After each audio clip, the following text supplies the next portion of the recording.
Okay, this talk, I'm gonna call it Time Revisited. Yeah. Most of my videos, they're also a note to self.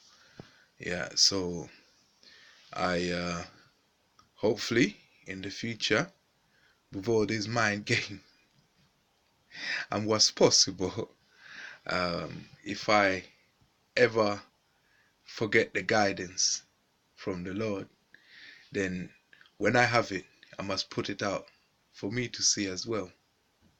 It's not just for all yours. So it's not just all yours, it's mine too. So this is called Time Revisited. Um, time, um, for me, I don't know where I was last time I approached this subject, this topic. But if you look at this video, it's now been 1 minute. I'm going to give you a demonstration.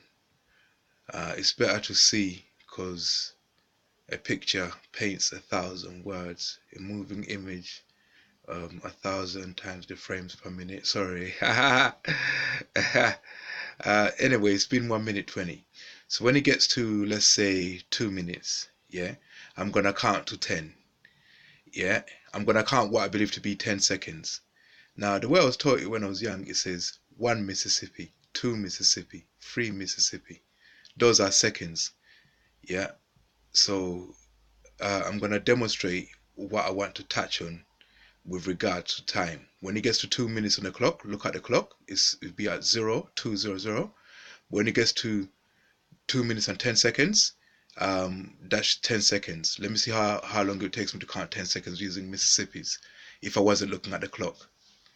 1 Mississippi, 2 Mississippi, 3 Mississippi, 4 Mississippi, 5 Mississippi, 6 Mississippi, 7 Mississippis, 8 Mississippi, 9 Mississippi, 10 Mississippi. I look at the clock. I done it at 2 minutes and 9 seconds. So I was 1 second slow. Yeah. So in my head, what I imagine to be a second is 1 second slower than what it actually is in real life. Yeah. Do you kind of get what I'm trying to touch on here about time? Yeah. Time cannot be universal. Even Einstein said that. Everybody has their own personal time. So when you ask somebody to imagine 10 seconds in their mind and you ask them to demonstrate what 10 seconds looks like I just did there, yeah, that's when you realize that time, as perceived by the ultimate viewer, is not constant. The flow of time is not constant.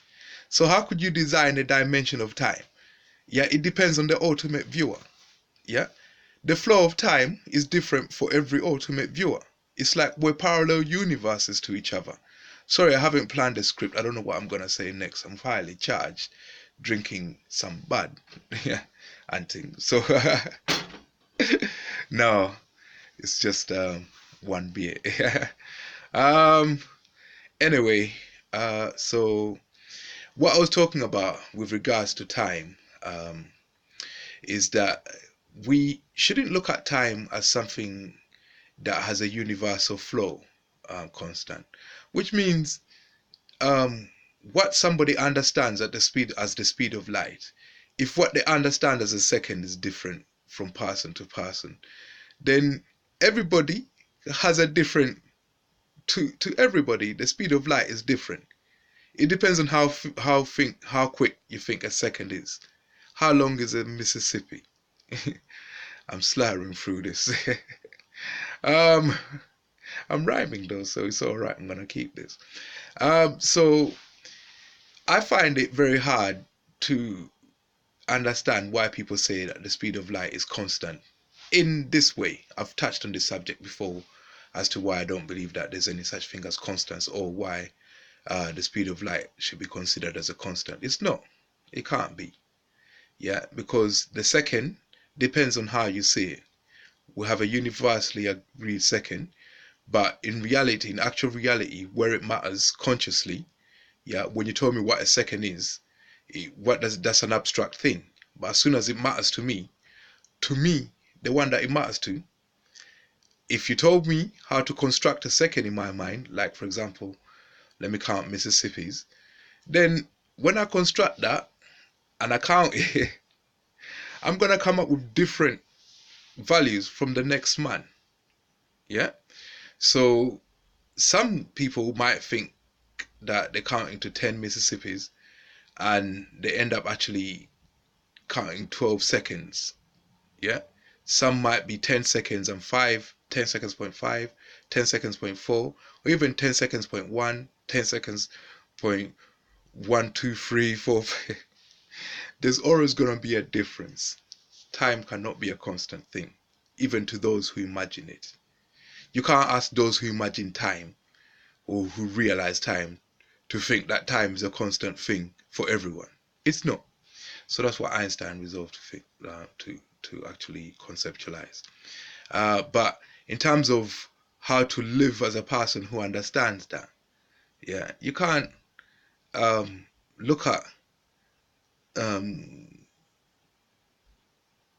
devices that use the time that define the time dimension as a constant thing, as things that are accurate enough to be, well, a problem to you if they're being used on your mind. For example, if they're being used to see into your mind and their concept depends on equations that see the flow of time as being universal, and in your mind it's going quicker and slower than that, they're not really going to get things right now, are they?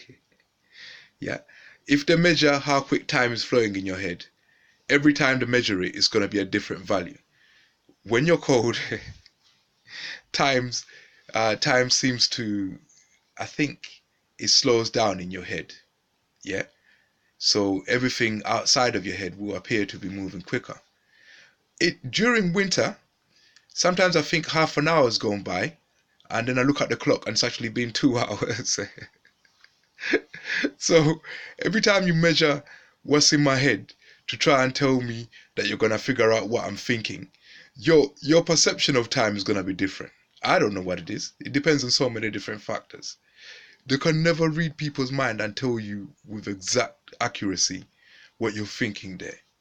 Yeah. So time for me, the understanding of it and living life as somebody who understands that, you learn to calm yourself down, and this helps you cope with realizing that you might be being violated like that. People might be using certain electronic devices to see into your mind. This also helps.